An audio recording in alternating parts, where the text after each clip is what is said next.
Les damos a todos la más cordial bienvenida y buenas noches a todos, agradeciéndoles su presencia en esta presentación. Es para mí un gusto presentar al doctor José Domingo Barrientos. El doctor José Domingo es neurólogo, egresado del Hospital de Ciencias de Nutrición Salvador Subirán de la Ciudad de México y de la Universidad Autónoma de México, y tiene una alta especialidad en neurología vascular y trabaja con nosotros en el hospital como médico neurólogo. El doctor nos va a desarrollar el tema de mecanismos fisiopatológicos de las encefalitis autoinmunes, por lo que invito al doctor a desarrollar su ponencia y le doy la más cordial de las bienvenidas y le agradezco el tiempo que se va a llevar para presentarnos a nosotros. Muchas gracias, José Domingo, bienvenido. Pues muchas gracias, doctor, por la invitación a participar en las sesiones de educación médica continua. Pues para mí es un gusto presentarles un tema que hoy en día como neurólogos debemos de tener en cuenta. Hace tal vez unos 15, 10 años que se empezó a describir la encefalitis autoinmune y pues hoy en día tratamos de inculcarle a los residentes de neurología en el hospital cuándo deben de sospechar de una encefalitis autoinmune.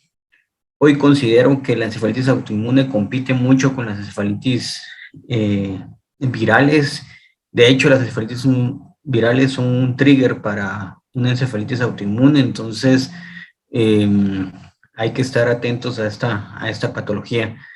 La mecánica de la discusión va a ser, vamos a presentar un caso que tuvimos el año pasado, junto con Cintia Liñado, que anda por ahí, y de hecho lo presentamos en la Academia Mexicana de Neurología, y vamos a entremezclar un poquito de lo que dice la literatura.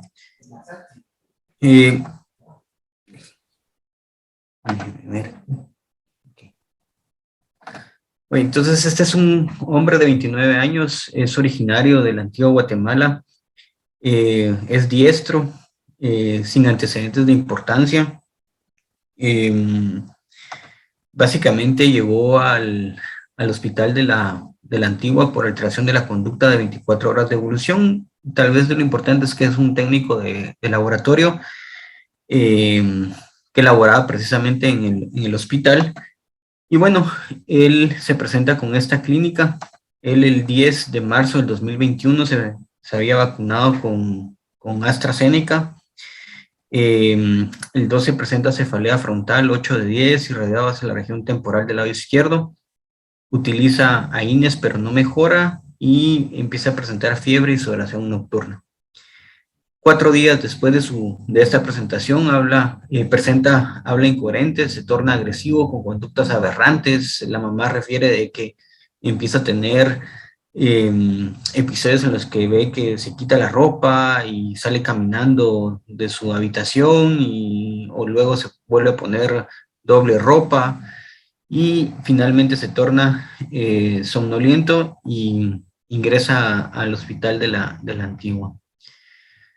Estando ahí presenta una crisis tónico-clónico generalizada en repetidas ocasiones y recuperar el estado de alerta, por lo que requiere ventilación mecánica y cursa con falla renal con necesidad de hemodiálisis.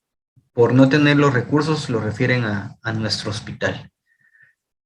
Esta es la exploración neurológica. Le evaluamos en ventilación mecánica con un FOR score de 5 puntos, con un RAS de -5.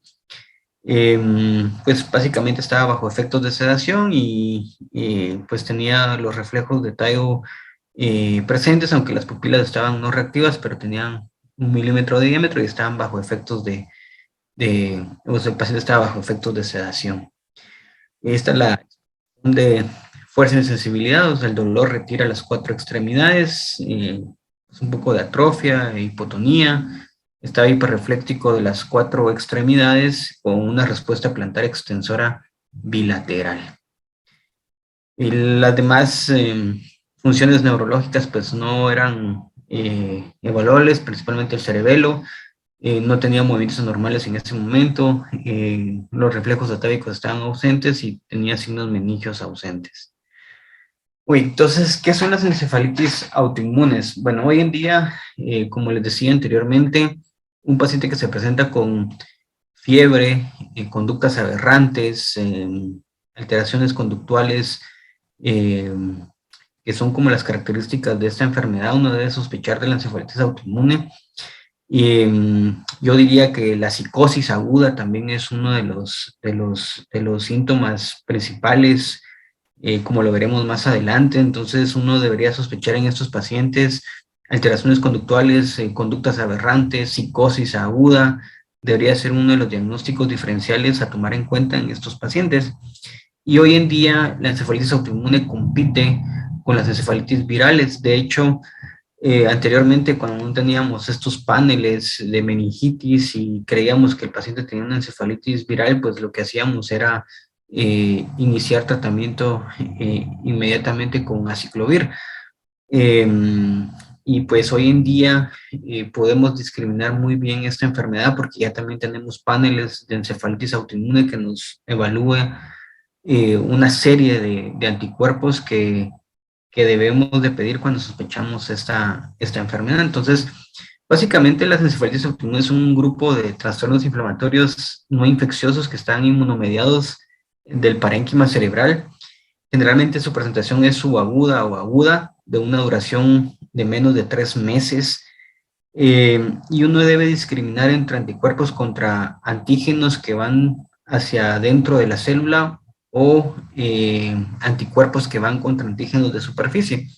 De hecho, los pronósticos de cada uno de estos tipos de anticuerpos es muy distinto y de hecho el resultado también de los tratamientos tienen pronósticos distintos. Los anticuerpos contra antígenos de superficie tienen un mejor pronóstico que los anticuerpos que van contra los antígenos intracelulares. Entonces, por eso es importante discriminar cuál es el anticuerpo que está haciendo el problema. Como les decía anteriormente, pues tiene una tasa muy similar a las encefalitis infecciosas. O sea, hoy es muy común, se compara su incidencia mucho con la encefalitis infecciosa, y de hecho la encefalitis infecciosa de tipo viral es un trigger para una encefalitis de tipo autoinmune. Entonces, pues hay que estar como muy atento a esta situación. Más o menos se estima que su tasa de prevalencia es de aproximadamente 14 sujetos por esta enfermedad por cada 100,000 habitantes. Entonces, es algo que debemos de tener en cuenta. De las encefalitis autoinmunes, la forma más común es la que va contra los anticuerpos del receptor de N-metil de aspartato, es de lo que encontramos en la... hay una infinidad de anticuerpos que vamos a ver más adelante, pero los dos posibles desencadenantes de encefalitis autoinmunes son los tumores y las encefalitis virales.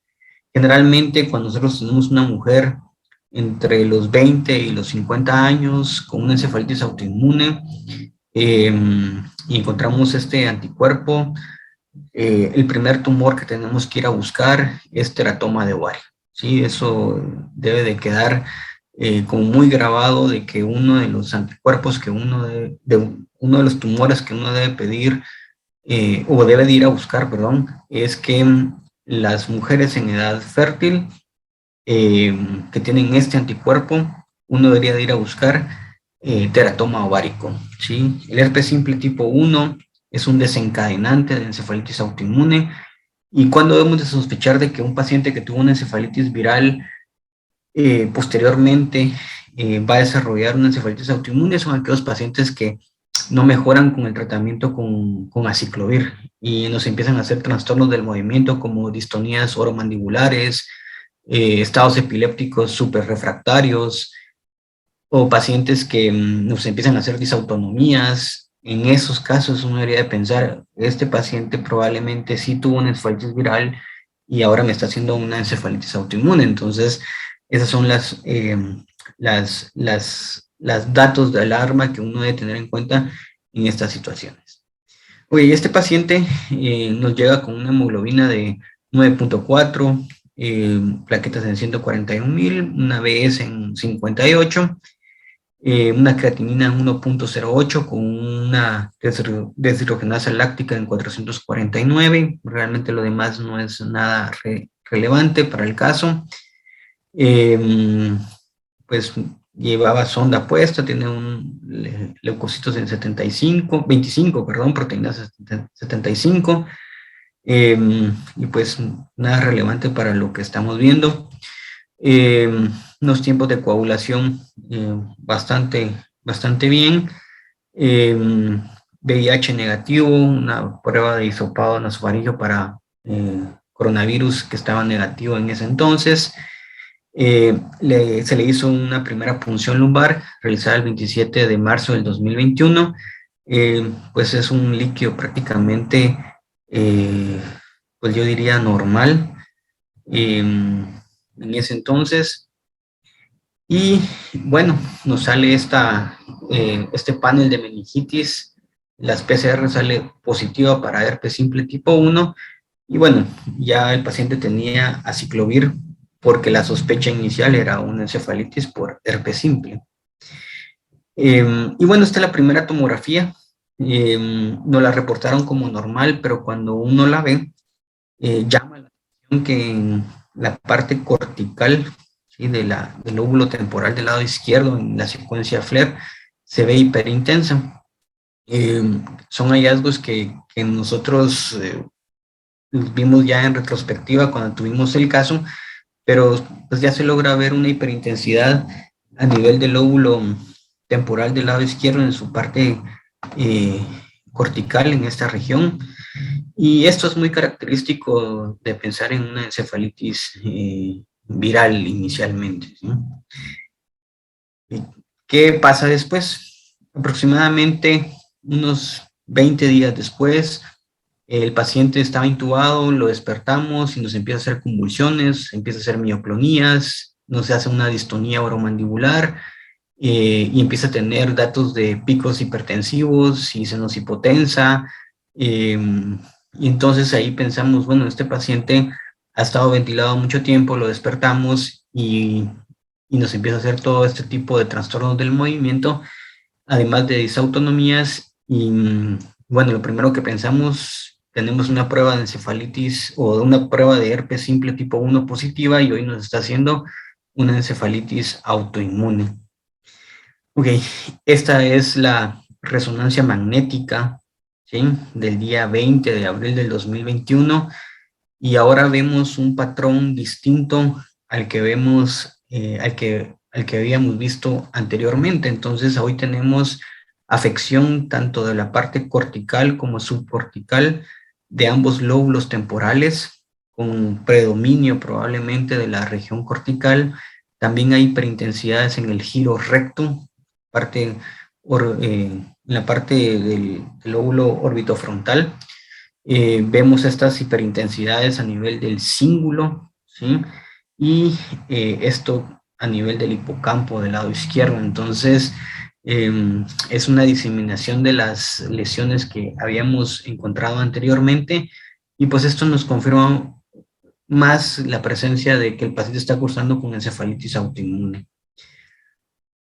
Así nos fue reportada como una hiperintensidad cortical de sustancia blanca en ambos lóbulos temporales, parietal izquierdo, de forma difusa, mal definidos, que no realzan con la administración del medio de contraste.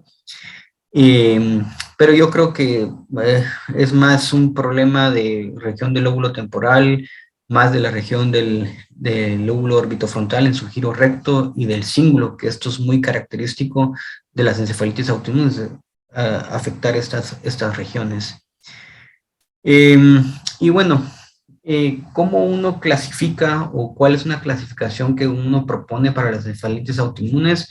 Bueno, hay una clasificación radiológica, una clasificación serológica y una clasificación etiológica. Entonces, una clasificación serológica es encontrar anticuerpos contra los antígenos intracelulares o anticuerpos contra los antígenos de superficie y otros antígenos con alto nivel clínico con relevancia. También podemos encontrar anticuerpos contra antígenos de superficie con escasa relevancia clínica, por ejemplo, estos anticuerpos que van contra los canales de potasio, que son dependientes de voltaje, igual que los de calcio, y podemos tener encefalitis autoinmunes de origen seronegativa, ¿sí? Desde el punto de vista de la etiología, puede ser idiopática, es decir, que no encontramos un trigger, puede ser de origen paraneoplásico, postinfeccioso, y algunas veces de origen iatrogénico. Entonces, las dos etiologías, tanto paraneoplásicas o postinfecciosas, son de las causas tal vez más prevalentes y de las que más tenemos que ir a buscar.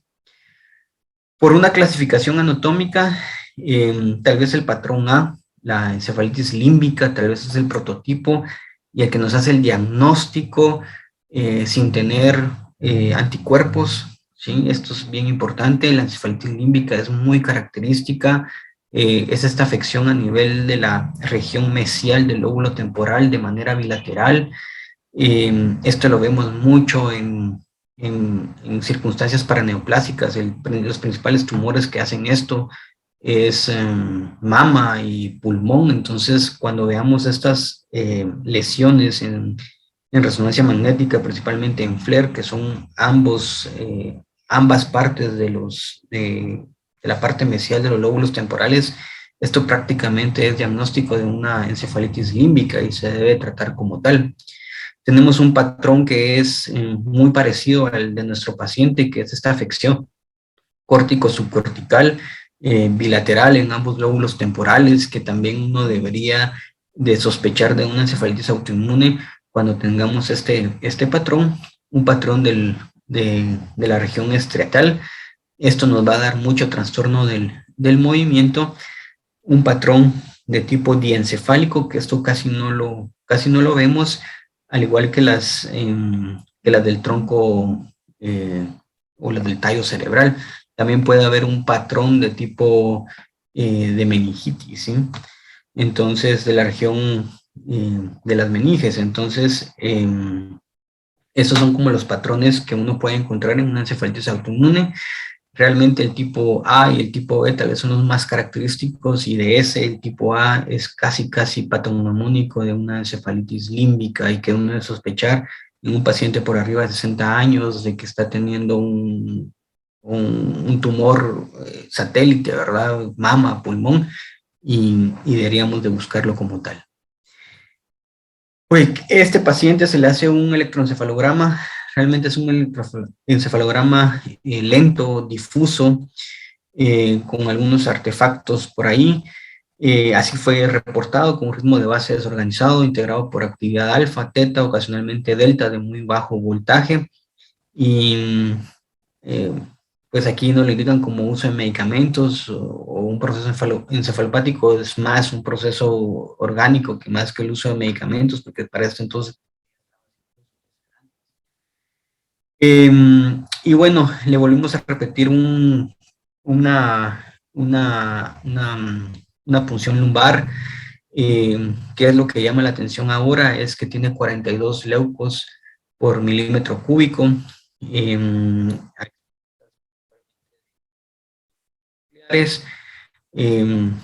Le volvimos a hacer un panel de meningitis, el cual está negativo, todo, ya incluso el del herpes simple tipo 1, tinta china negativo, antígeno de criptococo negativo, se le hizo una PCR para tuberculosis, no se detectaba el bacterium.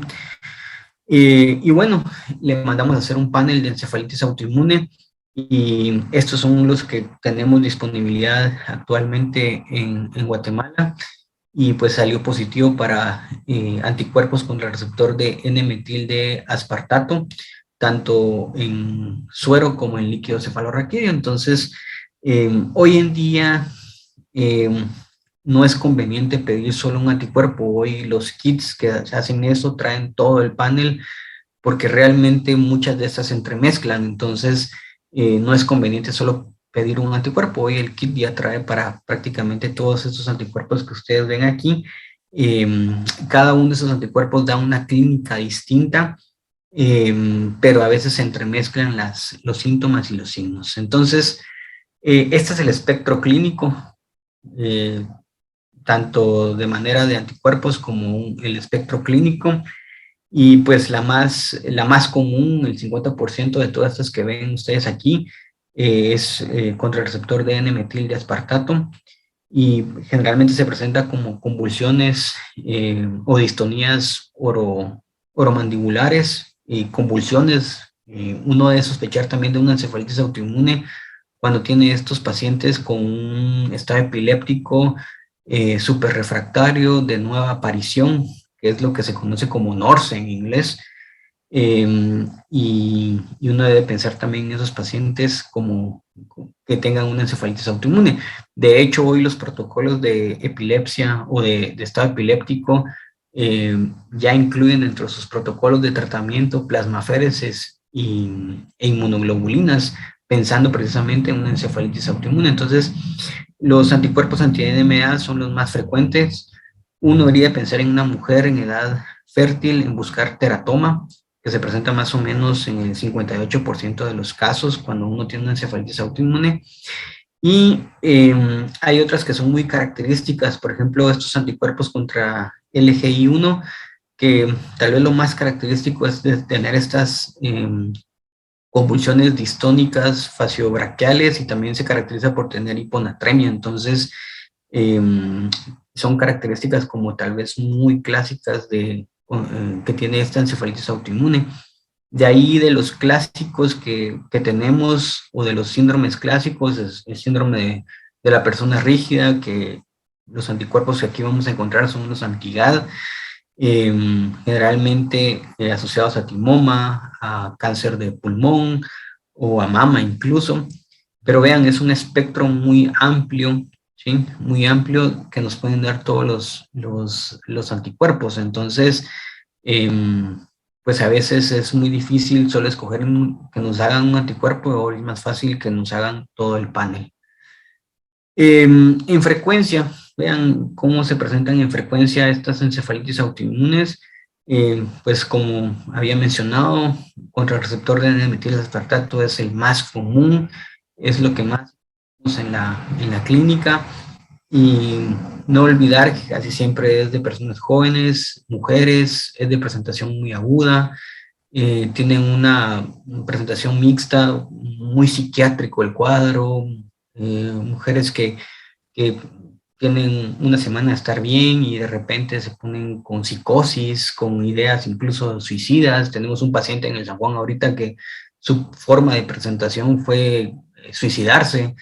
Entonces, hay que tener mucho cuidado, porque a veces se catalogan desde el punto de vista psiquiátrico como esquizofrénicos, y lo que está pasando es que es un proceso autoinmune.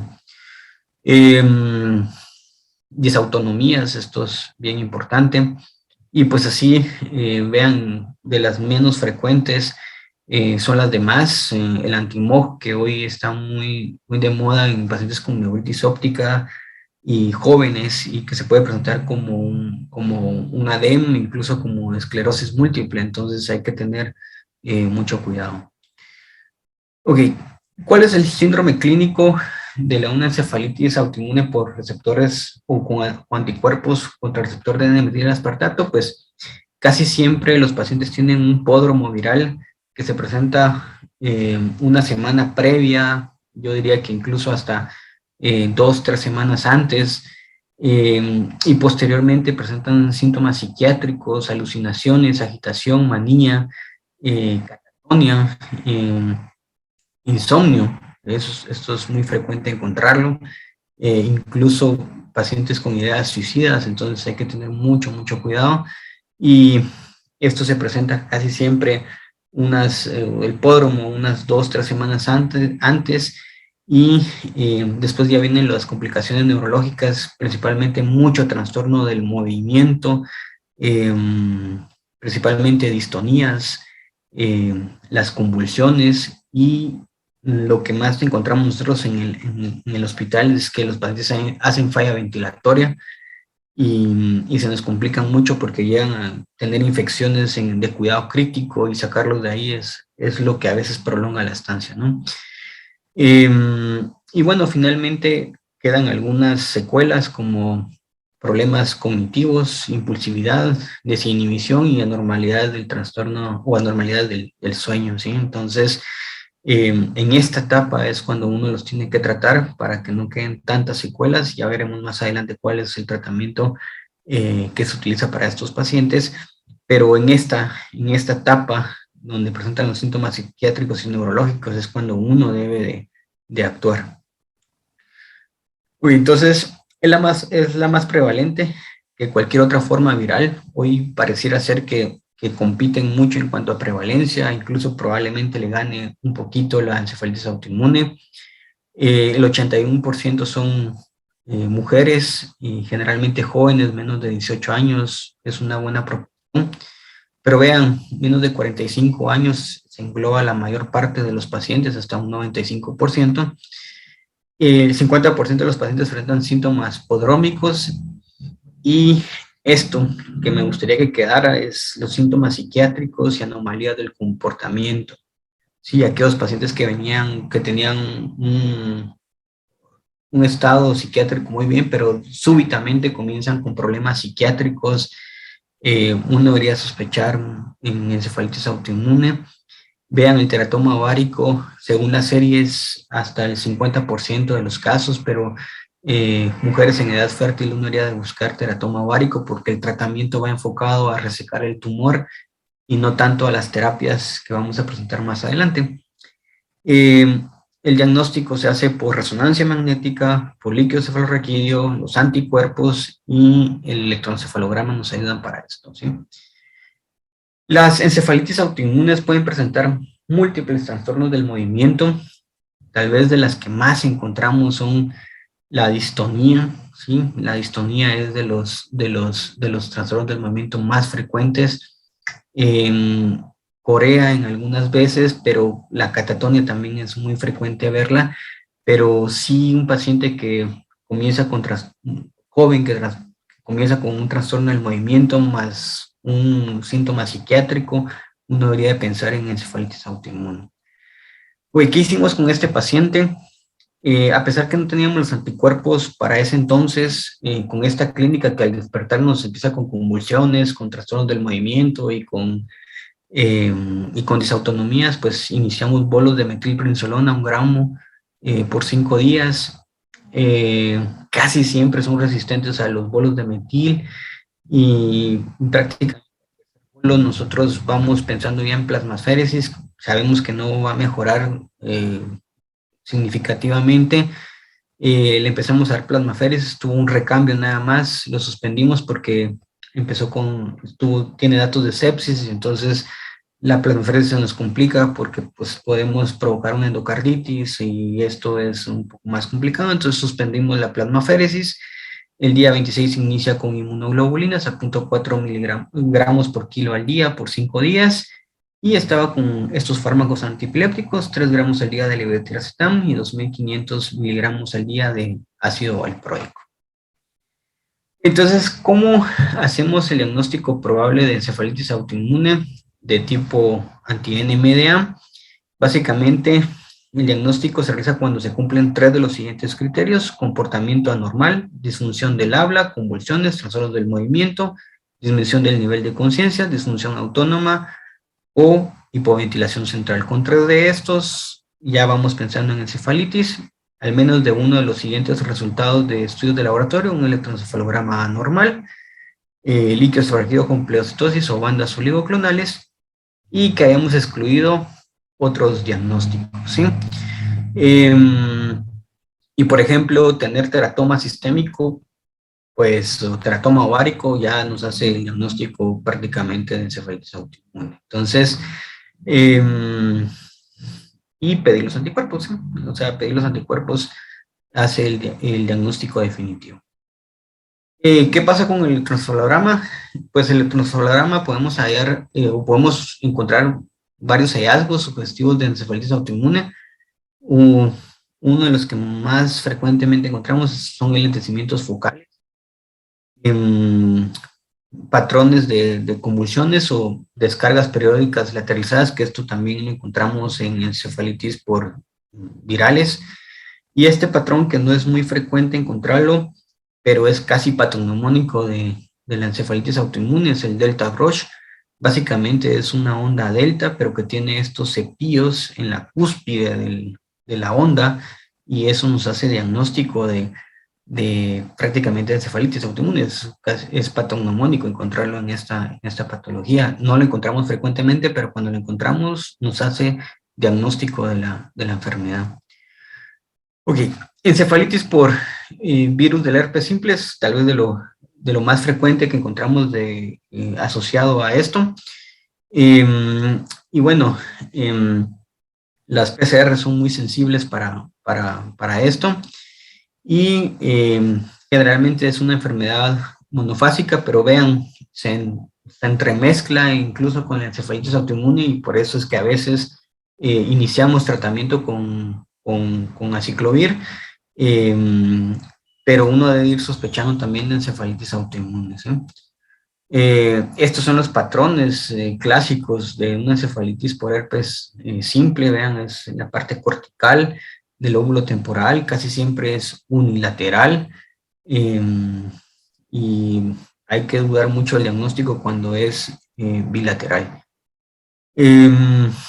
Vean, la tasa de letalidad por herpes simple es del 70%. O anteriormente era del 70%, hoy ya disminuyó a un 20%. Algunas dejan muchas secuelas neurológicas, y esto es importante, por eso lo pongo en negritas. 25% de los pacientes con encefalitis por virus herpes simple pueden desarrollar encefalitis autoinmune, o sea, es una cuarta parte de los pacientes. Entonces, esto es bien importante tenerlo en mente, porque si el paciente tiene una recuperación incompleta o tiene recaídas, o vemos que iba bien pero vuelve a tener una recaída, uno debe pensar en una encefalitis autoinmune, ¿sí? De tipo receptor de N-metil de aspartato, ¿no? Es una complicación tardía. En niños se presenta como corriotetosis,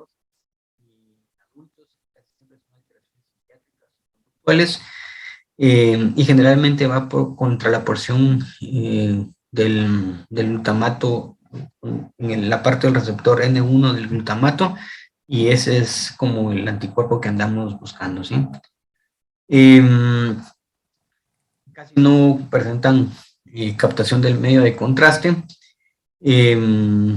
y durante la recaída puede tener realce con el medio de contraste, que disminuye posteriormente con la inmunoterapia. ¿Y qué es lo que pasa? Los tumores sistémicos generan antígenos. Estos antígenos son captados por las células presentadoras de antígenos, y esto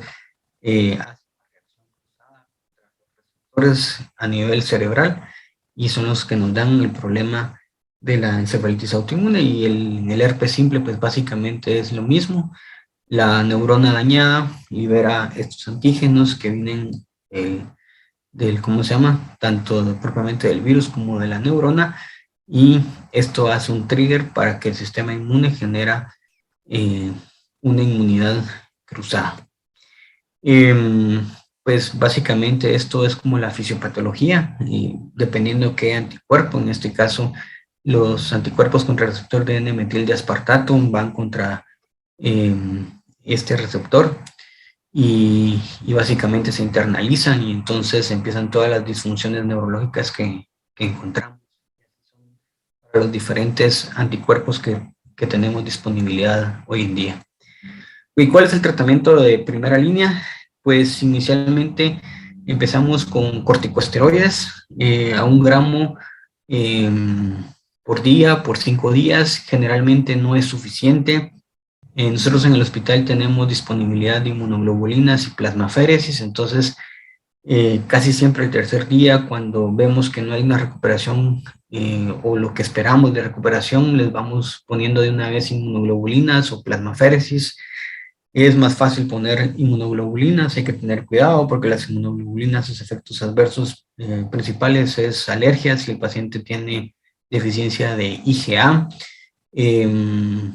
riesgo de trombosis, más si el paciente tiene un tumor sistémico, entonces hay que tener cuidado con las inmunoglobulinas. La plasmaféresis, tal vez sus complicaciones más importantes es la inestabilidad hemodinámica, la colocación del catéter, y en ciertos pacientes, por ejemplo, un riesgo de hemorragia es uno de los riesgos de utilizar plasmaféresis. Realmente la diferencia entre una y la otra realmente no es distinta, es prácticamente dar lo mismo inmunoglobulinas que plasmaféresis, dependiendo de la disponibilidad.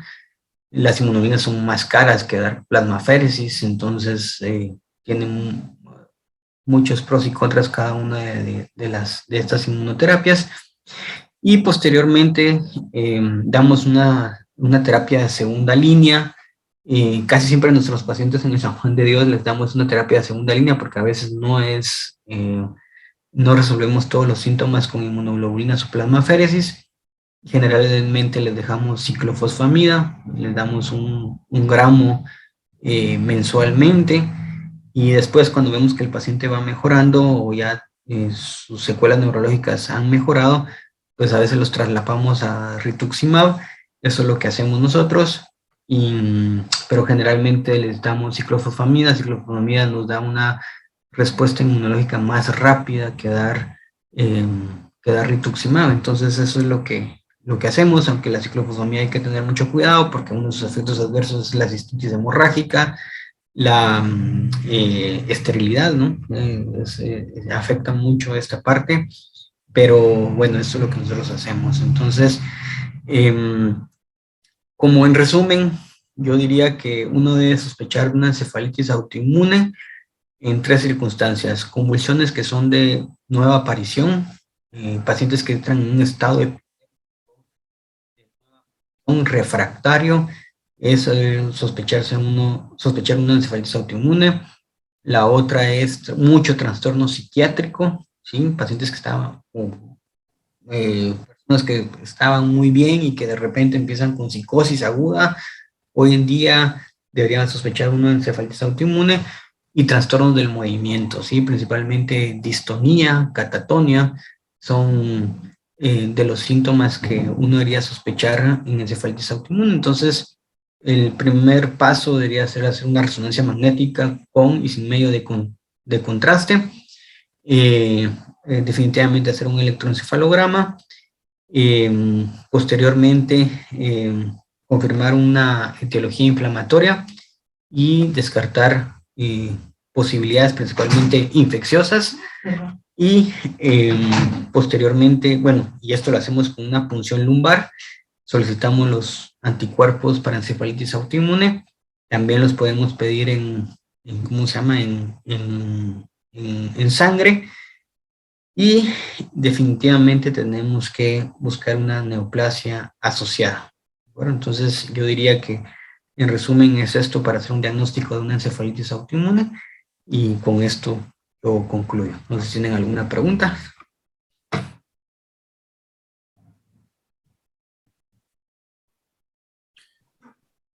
No sé si existe alguna pregunta para el doctor Barrientos. Por favor, la pueden hacer. Prendan su micrófono y pueden hacerla a viva voz.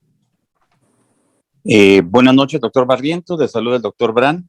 Excelente presentación, muy didáctica. Mi pregunta es en relación de si tiene alguna experiencia con pulsos de ACTH. Hemos tenido alguna experiencia, algunos casos incluso con el doctor Posadas en vasculitis, y las hemos utilizado en otro tipo de enfermedades autoinmunes.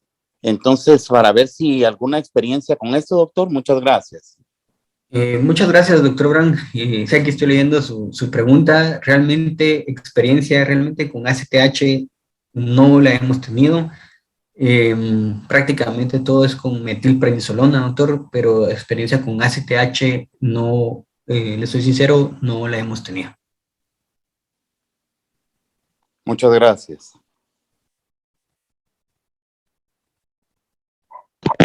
Y otra pregunta, doctor, buenas noches, muchas gracias por su plática, Luis Torrevierte. Y ¿podría ampliar un poquito más sobre cuáles son los signos de las distonías que se manifiestan más frecuentemente en este tipo de pacientes? Muchas gracias, doctor. Sí, Los síntomas que nos hacen sospechar de una encefalitis autoinmune son trastornos conductuales, principalmente esos comportamientos aberrantes, psicosis aguda, convulsiones que son de nueva aparición, es decir, pacientes que de repente empiezan a convulsionar y entran en un estado epiléptico de nueva aparición, se llama, o un estado epiléptico superrefractario de nueva aparición, y trastornos del movimiento, principalmente distonías oromandibulares. Las distonías oromandibulares son contracciones musculares, tanto de músculos agonistas como antagonistas, y entonces empiezan a tener posturas persistentes, generalmente faciales, la clásica de la encefalitis autoinmune, asociada a anticuerpos contra el receptor de N-metil de aspartato, y la catatonia, doctor. ¿Sí? Estos pacientes que uno los pone así con las manitas para arriba y se quedan ahí quietos, ¿sí? O generalmente así lo evaluamos, ¿verdad? Que se quedan con las posturas así, quietecitos todo el tiempo, ¿sí? Esos serían como los síntomas en general de sospechar una encefalitis autoinmune. Muchas gracias. Estoy levantando la mano ahí, pero como que no muy se ve mi manita. Soy el doctor Fausto González y me llama la atención y pregunto, cuando habló de las etiologías y habló de la etiología iatrogénica, ¿qué quiere decir eso? ¿Eso es uso de algún medicamento, uso de algún procedimiento o qué es esto? Eso es número uno. Y número dos, es que me llama la atención también que esté asociado al teratoma ovárico. O sea, no se menciona si es teratoma quístico benigno o si es maligno, ¿ya? Y me llama mucho la atención porque, claro, ya los años que yo llevo de ejercer la ginecología, he visto bastantes teratomas y nunca había visto o nunca he visto la asociación con una encefalitis. ¿Cuál es realmente porque hablan una incidencia del 20 al 40% o de la relación con el teratoma ovárico? Así es que esas son mis dos observaciones nada más, doctor. Su plática es excelente, mire, es fascinante y nos ha mantenido atentos a todos. Muchas gracias, doctor. Bueno, cuando ya hablamos de iatrogenia, son estos pacientes que están inmunosupresos y de repente les quitamos medicamentos porque están utilizando tratamiento inmunosupresor para otras enfermedades autoinmunes y pues vamos de un solo, quitamos los medicamentos y aparece esto, ¿no? Eso puede ser una complicación de esta situación. Con su segunda pregunta, doctor, lo que pasa es que, como mencioné inicialmente, esta enfermedad tendrá descrita unos 15, 10 años. El que más la ha descrito es un médico de Barcelona, Josep Dalmau. Es su esposa. La historia de esta enfermedad nace así. Su esposa empezó a tener conductas aberrantes y se le diagnostica un teratoma. Y entonces empezó a tener serie de casos de pacientes que tenían, de mujeres con teratoma, y entonces empezó a describir la enfermedad en pacientes con teratoma. Entonces, como el teratoma tiene los 3 tejidos embriológicos, estos tumores expresan el receptor de N-metil de aspartato como parte del neuroectodermo, del ectodermo, y entonces hacen esta reacción cruzada autoinmune. Probablemente hace unos 20 años, doctor, teníamos estas pacientes y no sabíamos qué estaba pasando, ¿no? Pero hoy en día está escrito frecuente que mujeres en edad fértil que tienen teratoma pueden presentarse con esta sintomatología, doctor. El tratamiento en estas mujeres es resecar el tumor, ¿sí? Claro. Eso es el tratamiento de elección. De hecho, hemos tenido varios pacientes o varias mujeres que nos pasa esto, o sea, llegan con las manifestaciones neurológicas de una encefalitis autoinmune. El protocolo es hacerle un ultrasonido pélvico y nos sale el teratoma y pues llamamos a ginecología para que nos reseque. Obviamente vamos incluso dejando los esteroides y las inmunoglobulinas. Probablemente no lleguemos a terapia de segunda línea porque quitamos el tumor, ¿verdad, doctor? Pues excelente, muchísimas gracias y se portó muy benévolo conmigo porque me dijo de hace 20 años, ahora yo le hablo de que asesoré tesis de algunos muchachos hace unos 50 años. Ya en el Hospital General San Juan de Dios, y claro, ni por donde pasó se nos podía ocurrir esa asociación. Como usted dice, pues claro, hay la asociación de todo tipo de tejido embrionario. Claro, doctor. Sí. Eh, No, Así es no, que, no era tal vez no era faltarle el respeto por eso de lado, doctor. no, hombre, yo no digo nada de eso, hombre. No, faltaba más. No, no. Yo le agradezco mucho su Ok. aclaración. Muchísimas gracias Tal y vez, nuevamente José Domingo, felicitaciones por su plática. Está muy, muy bonita.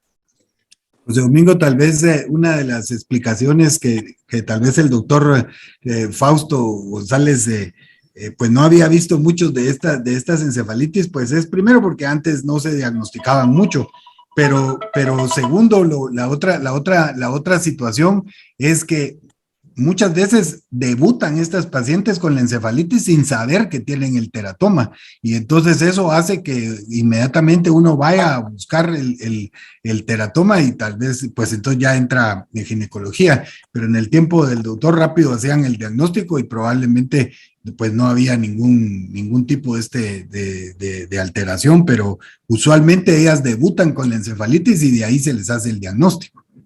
Así es. Así Bueno, es. pues muchas, sí, porque en esas épocas lo que se hacía era una radiografía, no habían ultrasonidos, así es que era una radiografía simple de abdomen y ahí veíamos la presencia de dientes y entonces decíamos, este es un teratoma, ¿ah? Y se le entraba y listos, y se curaban. Y nunca, tal vez no tuvimos la oportunidad de asociarlo con una cefalitis, pero muchas gracias nuevamente a ambos. Muchas gracias, doctor. El doctor Pedro Morales pregunta, ¿hasta cuánto tiempo después del inicio de los síntomas se podría usar plasmaféresis? Eh, sí, básicamente esa es una enfermedad que es aguda, subaguda. Realmente los criterios es un lapso de tres meses. Es una enfermedad que si no le damos tratamiento, después de este tiempo queda con mucha discapacidad. Eh, Generalmente nosotros usamos la plasmaféresis casi siempre el tercer bolo de metilprednisolona, casi nunca encontramos resolución de los síntomas, y entonces vamos ya planificando la plasmaféresis. La plasmaféresis son 5 recambios, un día sí, un día no, pero sí, es un lapso más o menos de unos 3 meses que uno tiene como para darle el beneficio, porque las secuelas sí son, si uno no da tratamiento, eh, sí son muy, o sea, quedan con mucho déficit neurológico. Probablemente muchos de los pacientes que hay en el Federico Mora, muchos de los pacientes han debutado con psicosis aguda y que están ingresados como esquizofrénicos. Lo que pasa es que no se les hacen los anticuerpos y se quedan con esta discapacidad, ¿verdad?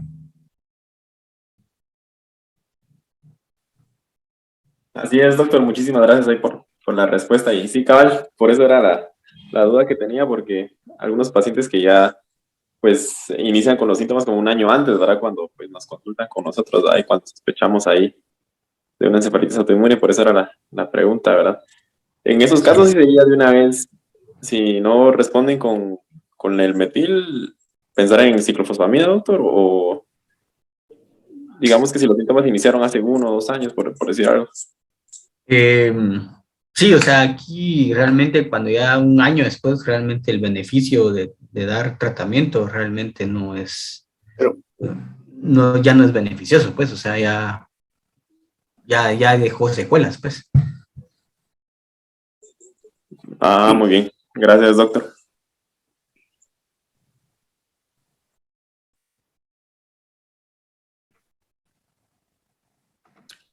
No sé si tienen alguna otra pregunta. pero también, José Domingo, hay algunos casos dependiendo del anticuerpo que encontrés, que a veces se puede ser un poquito más largo, como decía el doctor Morales, y a veces eso confunde bastante, ¿verdad? Y yo tuve un caso de un paciente con una encefalitis autoinmune con unos anticuerpos que se llaman GLM1, y este paciente que tenía casi un año de evolución, con un cuadro muy tórpido, donde predominaban muchos los problemas de índole psiquiátrico y a veces se confunden con pseudocrisis, y el paciente después de un año se le dio inmunoglobulinas y mejoró bastante, y posteriormente se le siguió dando inmunoglobulinas una vez al mes por unos 6 meses, y después ya cada 3 o 4 meses, y actualmente ya está sin inmunoglobulinas y mejoró bastante, casi probablemente regresó a lo normal, pero este es un tipo de anticuerpo bastante raro, ¿verdad? Le buscamos tumores, inclusive testiculares, y no se le encontró ningún tipo de razón, ¿verdad? Sí, depende mucho de los anticuerpos, eso sí es cierto. Hola, ¿qué tal? Buenas noches a todos. ¿Qué tal, José? Eh, Creo que excelente, José, la plática y todo. Algo que es bien importante de esto, y José, pues, no me dejará mentir, es que todavía no se está bien establecido el tratamiento a largo plazo con estos pacientes, ¿no? ¿Qué tratamiento crónico es el que les tenemos que dar?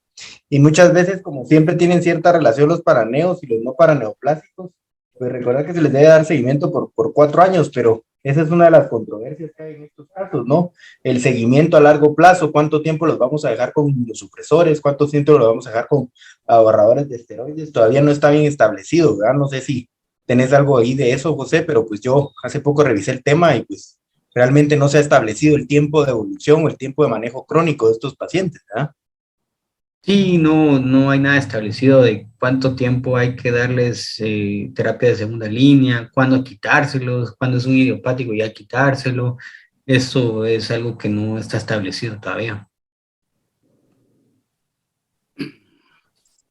Gracias, José Domingo, ¿me escuchan? Sí, lo escucho. Hernán Molina Kirch. Algo que es interesante es el hecho del antecedente del paciente que estaba vacunado contra COVID previo a desarrollar síntomas. Y esto ya está bien reportado, tanto la vacunación como la infección por el virus de producir la encefalitis. Y la vacuna la produce, creo que es AstraZeneca la que más la produce. No es muy alto el porcentaje, pues es muy bajo, por suerte, pero creo que la mayor incidencia se da en niños y en pacientes jóvenes. Entonces, ahí el problema es cómo separar una de otra.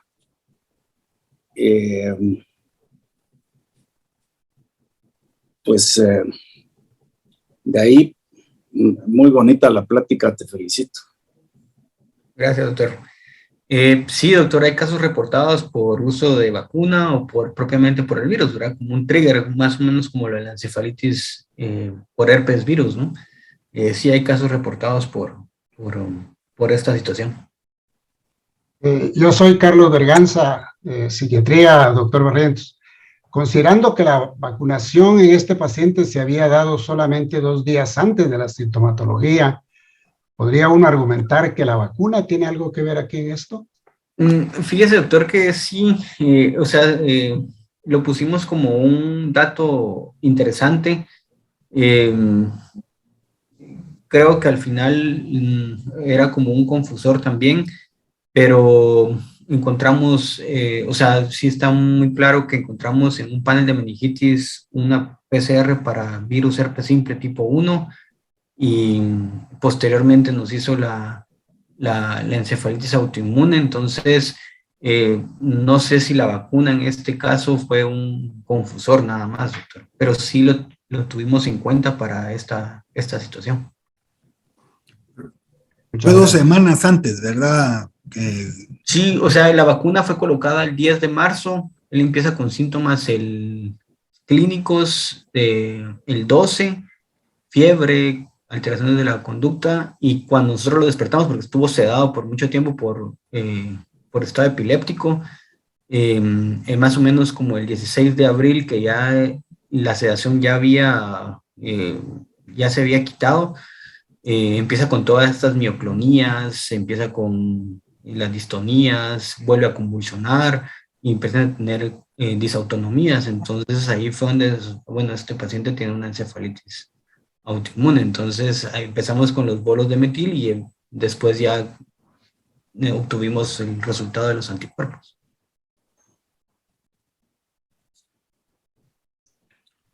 Bueno, sí, creo que no tenemos más preguntas, José Domingo. Te felicito nuevamente por la plática y te agradezco la colaboración con el grupo, y les doy nuevamente las gracias a todos los participantes y les deseo buenas noches a todos. Muchas gracias.